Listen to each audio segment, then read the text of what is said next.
तुम्हारा जोर किस पे है? दाढ़ी, नमाज, रोजा, हज, ये सब बेकार हैं अगर मोहम्मद के घराने का नौकर नहीं है तू।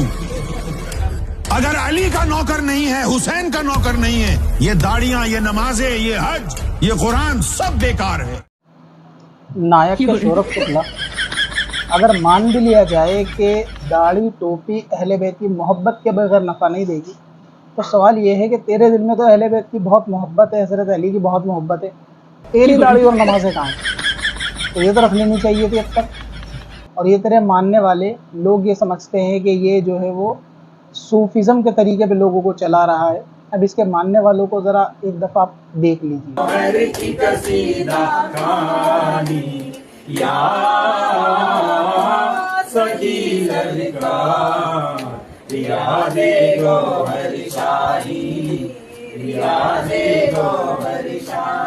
तो ये इन जाहिलों का हाल है कि तस्वीर आगे रख के अब उसकी लगभग पूजा की तैयारी भी शुरू हो चुकी है।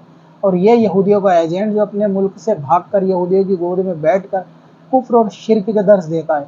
अगर आप इसके कुफ्र और फितने से आगाह होना चाहते हैं तो यूट्यूब पे सर्च करें सिकंदर वारसी अबाउट गोहर शाही, तो आपको इसके कुफ्र और फितने की तमाम वीडियोज़ मिल जाएंगी।